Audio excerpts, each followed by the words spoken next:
Welcome to Growth TV and ACG production. I'm Carolyn Vallejo. As you look to boost EBITDA and drive growth at portfolio companies, you might want to take a closer look at perhaps the most important lever, people.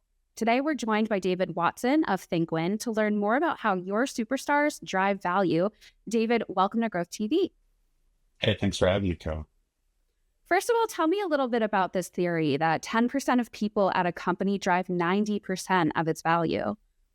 Yeah, I love that you call it theory. We don't believe it a theory. It's a theory at all. Like we've got hundreds of clients, thousands of people that are fabulous people that are in that 10%. So we're seeing it every day. I mean, there's great examples out there. Steve Jobs brought 100 of his top people. When the company had 60,000 people, he was focused on 100 people that he brought to work on the strategy and the next gen of where Apple was going.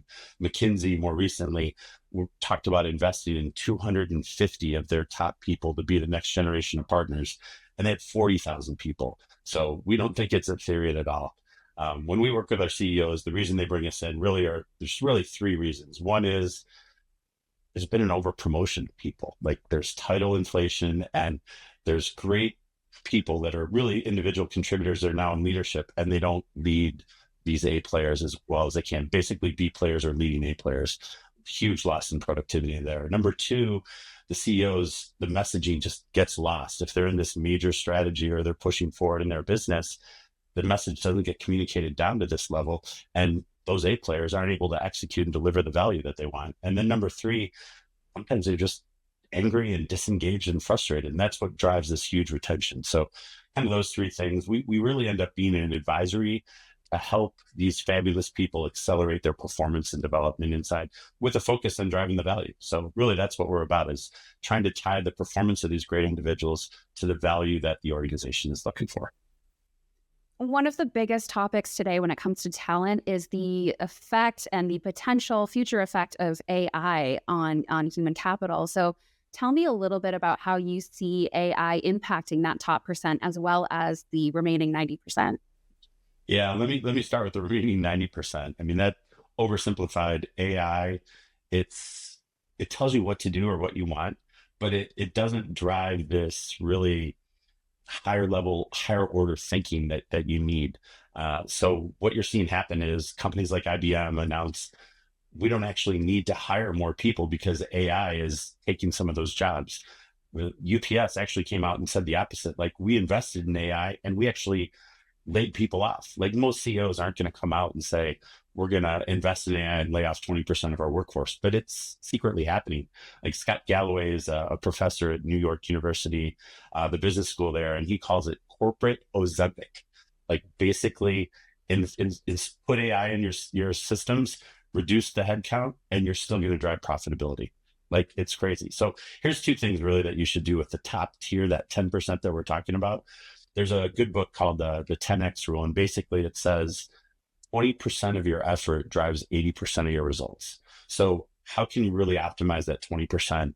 We call it wisdom AI. So really it's this AI that makes you drive towards that competitive domain space or the complex domain space and the chaotic domain space. It helps you become more adaptable and really take advantage of that 20% that's driving a majority of the value. And then just like we talked about earlier with the 90%, if 80% of your effort is only driving 20% of your results, I'd automate all of that. Use AI to automate or eliminate or make more efficient as much as that 80% so you can really drive results with the 20%. So those are the couple of things I would do with AI with that top talent. Mm-hmm. Fascinating. Okay. Well, knowing now that people are key to a company's value, especially that top 10%, what would you recommend for investors and business operators in terms of making sure that they retain that really important talent base?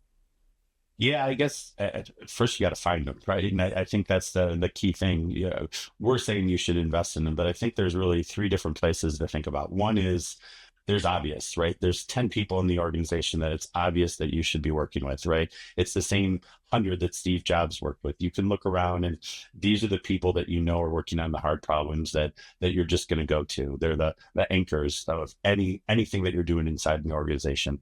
The next 10 are maybe a little less obvious, but if you go find the really chaotic and complex domain spaces inside your organization, they're there. Like they run to those problems, right? There's a lot of other people that try to go to the simple and complicated problems. But I tell you that top 10%, they thrive in volatility, uncertainty, ambiguity. They live that space. So these are the problem solvers in the organization. So go find that 10. And then I would say the third 10 is maybe hidden. One of our clients is, they call it the frozen middle, right? So it's this group that's maybe a couple levels above the first people in the organization, a few levels down, literally in the middle, where they can impact the people above them, below them, and next to them. And certainly there's some superstars there that are impacting other people that are driving the big part of the value of the organization. So, overall, I guess the thing I would leave you and the listeners with is think about what Richard Branson said. He talked about investing in people, and he basically said, train your people well enough that they can actually leave, but treat them well enough so they never want to leave and they want to stay. And I would say, just from our world, we add a little bit more to that and say, and furthermore, don't peanut butter spread this investment anywhere. Invest in that top 10% because they're going to drive 90% of the value of your org. Invest in that top 10%. I love it. All right, Absolutely. David Watson, thank you so much for joining Growth TV. Hey, thanks for having me. Appreciate it. Great talking to you. Absolutely.